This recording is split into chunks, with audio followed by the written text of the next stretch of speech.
Okay. Magandang umaga po sa inyong lahat. Baka ito na po ang huling press briefing ko tungkol sa topic na ito hanggang may ibang kawani ng gobyerno na magbabanggit ng pangalan ko. Kaya kung magbabanggit sila ng pangalan ko, pwede akong magsalita muli. At ako naman po ay binibigyan ng airtime ng media kapag binabanggit ang pangalan ko ng iba. At kahit araw-araw po ako magsisiwalat ng impormasyon mula man sa files ni Yumaong Yusek Cabral o iba pang mga files tungkol sa DPWH na nakakalap ko, ito po ay nagagawa ko naman lang naman din po dahil araw-araw may mga nagbabanggit ng aking pangalan. At kaya ko po ito sinasabi dahil ako po ay humahingi din ng puamanhin ng ating mga kasamahan dito sa Kongreso na naaapektuhan sa aking mga sinasabi. Hindi ko naman inaakusahan sino man ng korupsyon. Ako po ay nagsisiwalat lamang ng impormasyon na nakakalap ko. Sinabihan din po ako ng aking ina na huwag nang makipag-away, pero nais ko lang pong linawin na hindi po ako kaaway ng administrasyon at sumasagot nga lang din po ako kapag binabanggit ang pangalan ko. Alam po ng media na ang aking ina ay in fact kasama ni PBBM nung siya po ay nag-inaugurate ng Antique Airport nitong Lunes. Kaya inulit-ulit po sa akin, ng aking ina sa akin na huwag pong makipag-away at ang sagot ko naman po sa aking ina, dinidepensahan ko na lang po ang sarili ko kapag binabanggit ang pangalan ko. At maraming salamat po sa media at narito po kayo muli sa pangalawang beses sa isang linggo. I have uploaded the list of projects from the files of Yusek Cabral over the past month, but more of them in the past day because I waited for the DPWH to officially release the list to the public. And after they said on Monday's Blue Ribbon Committee hearing that the computer is undergoing forensic examination, I said that I will upload the list on Facebook unofficially, and no one objected. So now the public can see how the DPWH budget was spent. Ang paglilinaw ko lang po ay dahil hindi po ito nanggagaling sa DPWH, hindi ko naman po sinasabi na ito po ay may probative value o opisyal o pwedeng gamitin sa korte. Kaya ko nga po din sinusuportahan ang mga panawagan na ang DPWH ang maglabas ng impormasyon nito para nga magamit siya sa mga formal na investigasyon.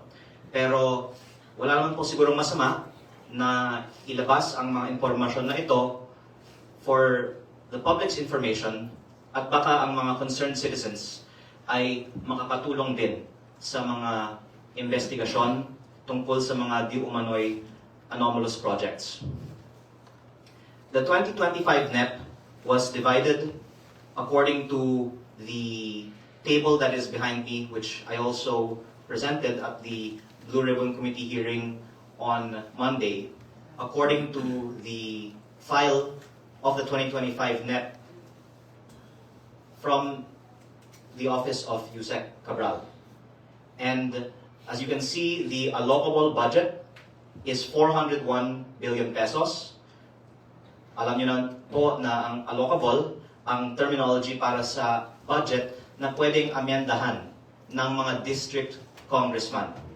Tapos meron din iba pang mga panggagalingan ng mga budgetary allocations ng mga district congressman ayon po sa aking pananaliksik ng mga proyekto na sa mga listahan ng BIP on top at ang OT.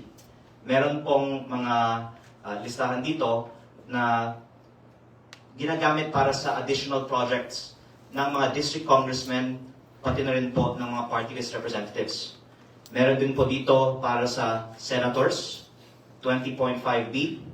At meron din po para sa iba't ibang mga multi-year projects. Kung hindi po ako nagkakamali, Ang nakatag dito as Sandy, karamihan po mga Maharlika Highway projects. Hindi ko po alam bakit nakapangalan kay Sandy. Meron din pong mga N1 Prio at non-allocable. Ang Department of National Defense ay may mga bases under the TCAS project na ini-implementa ng DPWH. Kaya para sa mga nasabing mga proyekto, wala po akong nakikitang anomalya. At ang intriguing lang sa akin, kung meron pong, sabihin po natin mahigit 500 billion pesos of projects in the DPWH net na may identifiable na mga proponents, which can also be used for further investigations on the links between these proponents and the contractors who were later awarded the projects funded by these budgets. Meron pong almost 200 billion pesos ng mga proyekto na nasa ilalim ng mga tinatawagang tag. Kabilang dito ang BINI 10, F1, OPESSAP, OT2, at SENTI 2025. At tinanong ko po si Secretary Bonoan noong Lunes kung alam po niya ba sino ang nagpapondo ng mga proyekto mula sa mga tags na ito, at sabi niya hindi niya alam. Itong file naman po ay galing sa opisina ni Yumaong Yusek Cabral. At sa aking sariling distrito, meron pong mga proyekto na kabilang sa mga listahan ito na tatalakayin ko din. So hindi lang po ito basta-basta listahan. Ito lang po ay nagbibigay ng impormasyon bakit may mga proyekto na ibinababa sa mga distrito namin bilang mga kongresista na hindi naman po inisyatibo ng kongresista. At nais ko lang malaman ng publiko at malaman para sa sarili kong impormasyon, sino ba ang nagpapondo ng mga proyektong ito, dahil siguro naman mahalagang impormasyon ito, lalong-lalo po dahil yung mga nasabi pong mga unidentified tags ay nasa mahigit kumulang 161 billion pesos sa 2025 net. Kasama din na din po doon ang leadership. So that's, I think, on the next slide, if we can go to that.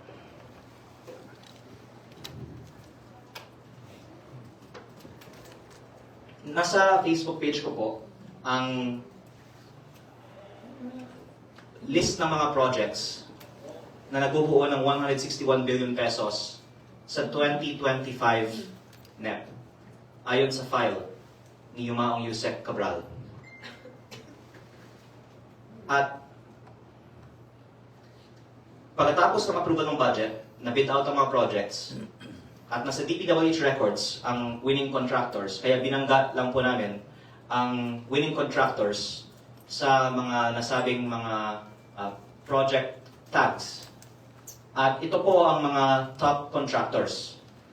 Ang number 1 at number 2 ay mga kumpanya na pinag-aari ng pamilya ni Congressman Garjola. Ang karamihan po nito ay nasa SENTI 2025 list. Nabanggit ko na din po noong Nobyembre pa, yung SENTI 20 list na 20 billion pesos of projects na may mukhang pre-ordering or pre-arrangements sa DPWH budget. At sa puntong ito, uulitin ko lang po na hindi lang pagkatapos ng namatay si Yusek Cabral, nabanggit ko na meron akong listahan at files mula sa kanya, dahil dito po sa inyong House Media Center, tinalakay natin ito noong Nobyembre. Nanawagan ako na proteksyonan si Yusek Cabral at ipreserba ang kanyang files, at ikinalulungkot ko po na matapos lang isang buwan, namatay siya at doon inaksyonan ang pag-preserba ng kanyang files.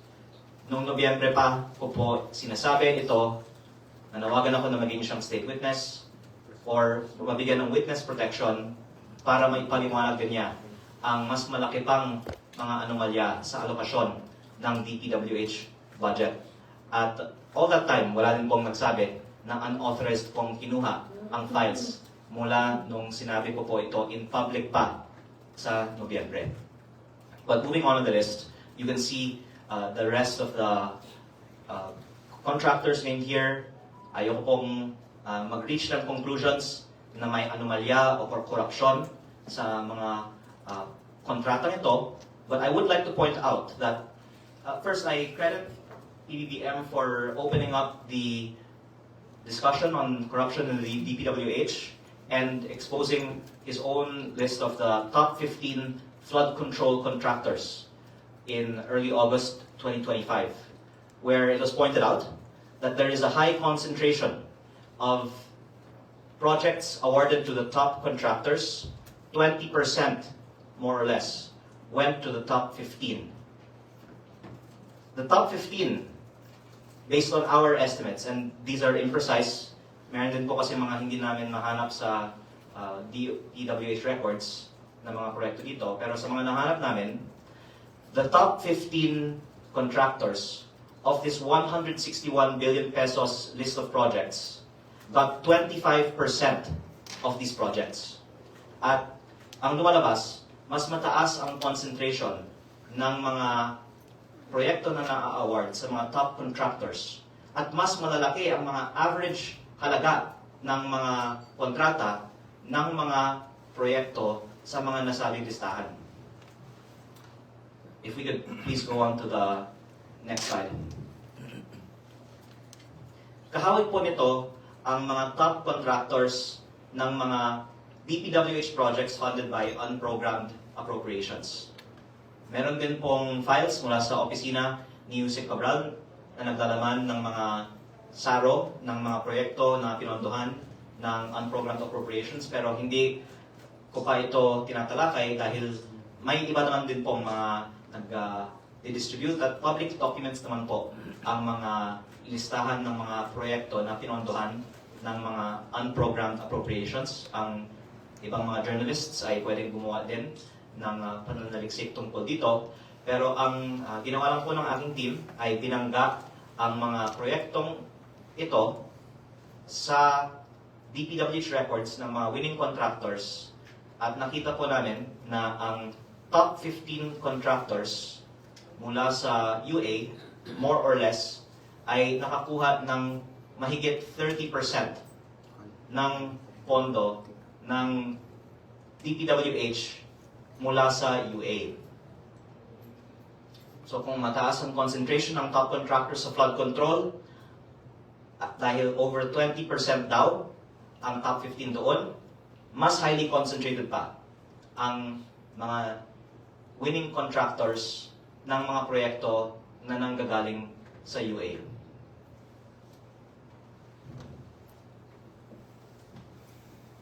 At ang ipa-point out ko po kasi ay, of course, as all of you know, ang UA projects ay hindi inaaprubahan ng Kongreso. Ito po ay hindi itemized sa General Appropriations Act kung hindi inaaprubahan ng lump sum. At ang pumipili ng mga UA projects ay ang DPWH. Kaya ako po ay nagpapasalamat sa Senate Blue Ribbon Committee hearing at nabigyan ang publiko ng pagkakataon na mapakinggan si dating DPWH Secretary Manny Bonoan noong Lunes. At natanong ko siya, paano pinipili ng DPWH ang mga proyekto sa UA? At ang kanyang sagot ay, ito yung mga hindi napagbigyan sa GAA. That's a very logical response. Pero lilinawin ko lang din po na ang UA ay 213 billion sa taong 2023 at 2024 para sa DPWH projects. 60 billion sa 2023, 153 billion sa 2024. At ang GAA sa taong 2024 at 2025 ay umabot po sa almost 2 trillion pesos. Kaya ito po ay parang 10% lang ng halaga ng GAA, pero ang request naman na hindi na pagbigyan para makapasok sa GAA ay baka kasing laki din ng GAA o 2 trillion. Ang punto ko lang po ay hindi sapat na sabihin na ang mga pumapasok sa UA, ang mga hindi napagbibigyan sa GAA. Dahil among those na hindi napagbibigyan sa GAA, kailangan pang pumili ano ang makakapasok sa UA. Ganon din po sa mga nakakapasok sa additional budget requests ng DPWH tulad ng mga nabanggit kong mga listahan na walang identified na district congressman na proponent. Kaya ang tanong ko po, with all due respect sa DPWH, sino ang pumili na sa daming mga proyekto na hindi napupondohan, itong 213 billion sa UA o itong 161 billion sa NEP na hindi ko ma-identify ay nanggaling sa isang district congressman ay napondohan. Ang unang sagot siguro ay somebody in DPWH. Pero dahil sa laki ng halaga na ito at dahil sa sarili kong distrito, ang mga proyekto na kabilang sa listahang ito ay maanomalya dahil sila po ay mas overpriced pa kaysa sa mga karaniwang proyekto sa GAA, masasabi ko na may mga nakinabang sa mga proyektong ito. At kaya importante na malaman sino ang mga proponents ng mga malalaking halagang proyektong ito para pwedeng investigahan sino ang nakinabang sa mahigit kumulang 400 billion pesos if we just combine the UA plus the 161 billion in the 2025 net. If we could please go to the next slide. Bilang halimbawa po ng exercise na ito, tanong kasi ng iba, listahan lang ba ito? Para sa lahat po ng mga turista na pupunta sa aking distrito, dinadaanan niyo po ang Tagaytay-Nasugbu Highway. At meron pong mga 1,200 plus bagong streetlights. Tayo po ay nagpapasalamat sa DPWH dahil ito po ay ang pinakamalaking streetlight project na nakikita ko sa buong NEP. Ito po ay nakakatulong sa lighting ng isang napaka-importanting highway. Ngunit, ang lumalabas na presyo sa mga streetlights na ito ay over 230,000 kada piraso. Mga 4 to 5 times overpriced. Matindi din po ang overpricing sa roads, slow protection at flood control, pero binabanggit ko ito bilang example dahil alam naman po natin lahat na mga 4 to 5 times overpriced ang streetlights na may over 230,000 kada piraso na presyo. Kaya kung may ganitong overpriced na proyekto, mabuting malaman natin sino ang tunay na proponent, paano ito nakapasok sa budget, at kung may nakinabang, maliban sa kontraktor, sino ang nakinabang. Wala po akong inaakusa, ako po ay nagtatanong po lamang, lalong-lalo na po dahil ito po ay tungkol sa aking distrito. At kung mas napababa itong presyo, baka mas marami pang mga streetlights ang nagpailaw sa Tagaytay-Nasugbu Highway. If we can please go to the next slide. Mabuting malaman din ng publiko kung saan napunta ang pondo ng unprogrammed appropriations. Marami na pong mga nag-discuss sa publiko na may inilipat na 167 billion pesos. 60 billion pesos mula sa PhilHealth at 107 billion pesos mula sa PDIC sa unprogrammed appropriations. Tapos ayon kay former Senior Associate Justice Antonio Carpio, ang pera ng PhilHealth at PDIC ang nagpondo sa DPWH unprogrammed appropriations projects na ang karamihan ay flood control. Kaya ayon kay former Senior Associate Justice Antonio Carpio, ang pera ng PhilHealth ay ginamit sa flood control. Pero karamihan lang po, mga 60% ng UA-funded DPWH projects ay flood control. Ang iba po ay mga roads at slope protection at ang iba pa ay multi-purpose buildings. At sa aking sariling distrito, meron pong almost 50 million peso project para sa bleacher ng swimming pool na sa aking palagay ay many times overpriced din po. Kung titingnan ko lang dito yung billboard, nakalagay dito 47,990,400 pesos na swimming pool na joint venture between Frandel Construction and Development Corporation and VR Patron Builders and Developers Corporation. Ito din po ang mga contractor ng mga substandard at nasirang mga flood control projects sa aking distrito. Ako po ay nagkakalap din ng maraming ebidensya tungkol sa mga substandard projects sa aking distrito at itong dalawa po ang may pinakamarami actually. At consistent with that, marami din pong mga overpriced na mga projects. Pero what makes this project special is according to DPWH records, officially provided for me, not from the former Yusek Cabral.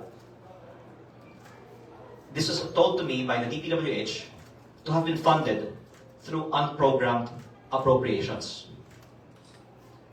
Kaya ang tanong ko sa ating dating secretary ng Lunes, paano pinipili ang mga proyekto na pinopondohan ng unprogrammed appropriations? Dahil sa palagay ko, kung lilipat tayo ng pondo mula sa PhilHealth at PDIC para sa mga DPWH projects, sana para sa mga magagandang mga proyekto. Maaari ngang sabihin na dapat pondohan ang flood control. Sa implementation lang nagkakamali. Pero sa palagay ko, walang makakasabi na dapat ilipat ang pondo ng PhilHealth at PDIC para pondohan ang 47.99 million peso bleacher ng swimming pool. Kaya sa palagay ko, tama lang na tanungin ng DPWH, paano nyo ba inallocate itong 213 billion pesos ng mga UA-funded projects? Paano nyo inallocate ang 721 billion pesos sa NEP o at least yung mga sa labas ng allocable ng mga district congressman?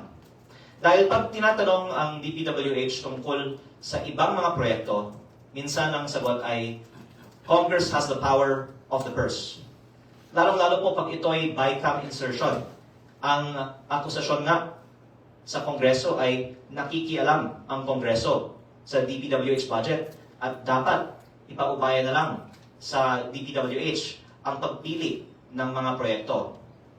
Pero actually I am introducing another point, which is ang mga nakikita kong mga proyektong pinili ng DPWH sa aking distrito ay maaaring sabihin hindi pinili ayon sa pangangailangan, kung hindi para sa kung anong klaseng proyekto ang pwedeng pagkakitaan. I'm not making a definitive allegation. I'm just pointing out that these projects which are funded by budgets that were not allocated per documents by the district congressman, but by DPWH even, that these are not the kinds of projects that should be funded when the purpose of these funds should be the priority projects of the government. Tila may kumita sa mga proyektong ito. At ang tanong ko lang po, with all due respect, ay pwede ba nating ilabas lahat ng impormasyon tungkol sa sino ang proponent ng mga proyektong ito? At pwede bang investigahan kung may mga hindi magandang nangyari at kung may mga kumita sa mga proyektong ito? At bibigyan emphasis ko lang po, pag tinatanong kasi ito sa Kongreso, ang sagot ng Committee on Appropriations at Senate Finance Committee at ng BICAM, wala kaming record kung sino ang nagpasok ng mga proyektong ito sa House o sa Senate. Pero ang punto ko po, malaking porsyento ng budget ay ina-allocate sa mga proyekto na pinipili hindi ng congressman o senador, kung hindi ng DPWH. At hindi tulad ng Kongreso at ng Senado, hindi maaaring sabihin ng DPWH na wala silang record ng proponents. Dahil, unang-una po, kaya mahalaga ang mga tinatawagang Cabral files dahil ito po ay nagpapatunayan lang po ng isang simpleng punto. Ang DPWH ay may records ng mga proponents ng mga proyekto. At bukod pa sa Cabral files, marami pang ibang mga records ang DPWH ng mga proponents ng mga proyekto. If you could please go to the last slide. Hindi po galing sa opisina ni Jose Cabral. May nagpadala lang sa akin ng listahan na ang title po ay List of Edwin Garjola's DPWH Projects as of 28 August 2025. Na ang mga proyekto ay in-itemize bilang kung saan sila nakapasok. 2023 UA, 2024 NEP, 2024 BICAM, 2024 MAIP, 2024 UA, 2025 NEP, 2025 BICAM, 2025 replacement. Hindi ko po maberipika ang authenticity ng file na ito.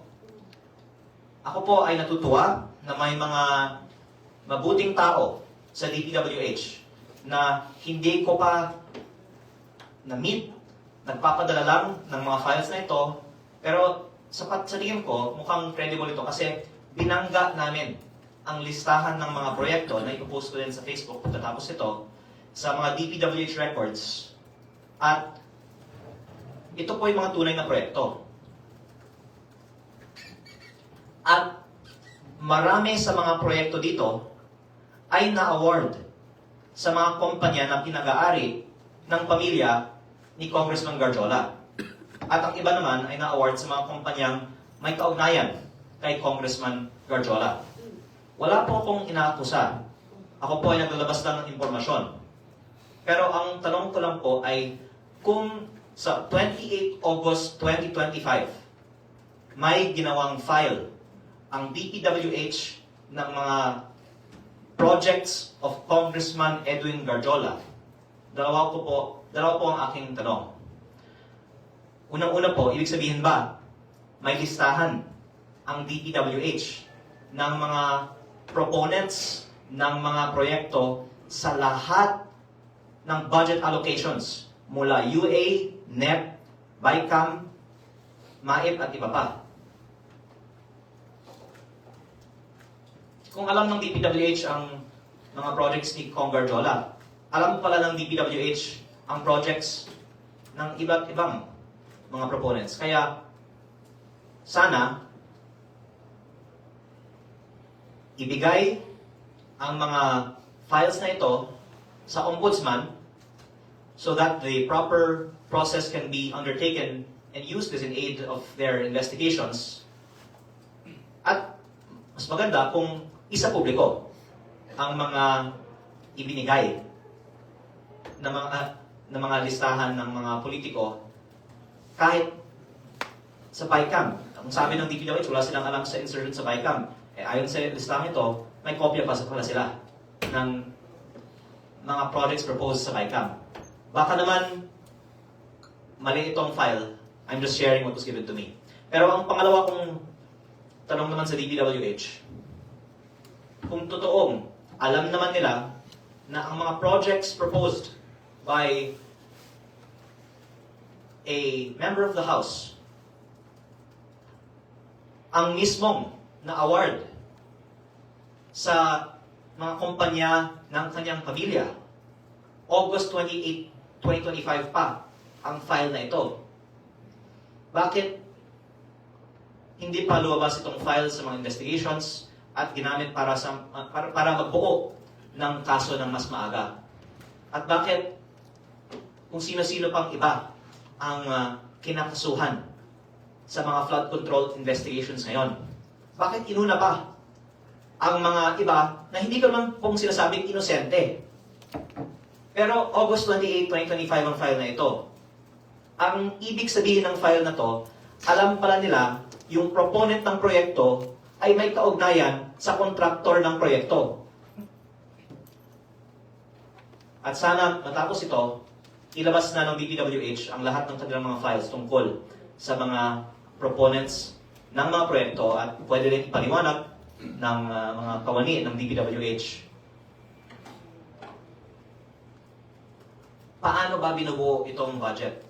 Mula NEP, BICAM at UA, pero patungkol naman sa BICAM, sana ipaliwanag din sa atin sino ba ang nagdedesisyon sa alokasyon ng mga malaking halaga na ibinahagi ko na po. Kasi to end po, ang gusto ko lang pong i-emphasize, sa palagay ko, hindi tama na tumingin lang tayo sa Kongreso sa pag-allocate ng budget. Unang-una, dahil the NEP is mostly intact when it gets into the GAA. And the files will show na may mga allocable para sa mga district congs, may mga allocations para sa mga iba din, pero meron mga talagang tinawagang ni former Secretary Bonoan na leadership fund na ang nag-allocate ay nasa DPWH. At sana ipaliwanag sa atin ng DPWH kung may mga iba pang mga nagbibigay sa kanila ng instruction para pondohan ang mga lumabas na maanumalyang mga proyekto, at lalong-lalo po sa unprogrammed appropriations dahil ito po ay pondo na inilaan ng Kongreso ng lump sum at ang ehekutibo ang pumili ng mga proyektong ito. Sana pwedeng ipaliwanag din ng DPWH paano pinili ang mga proyektong ito, dahil kung tunay na maanumalya ang mga proyektong ito at may mga nakinabang sa mga proyektong ito, hindi natin masasabi na sa Kongreso o sa lehislatura po lamang ay may anomalya sa alokasyon ng budget sa DPWH. Pati po sa ehekutibo, may mga nagdedesisyon tungkol sa alokasyon ng mga maanumalyang mga proyekto. Wala po akong inaakusa. Ako po ay nagtatanong po lamang. At nagpapasalamat muli na sa Lunes, yung ipinost ko sa Facebook na summary ng budget per district ay kinumpirma ng DPWH. At sana ngayon na may iba pa akong mga inilabas, pwede din po nilang ikumpirma kung totoo po ang mga files na ito. Maraming salamat.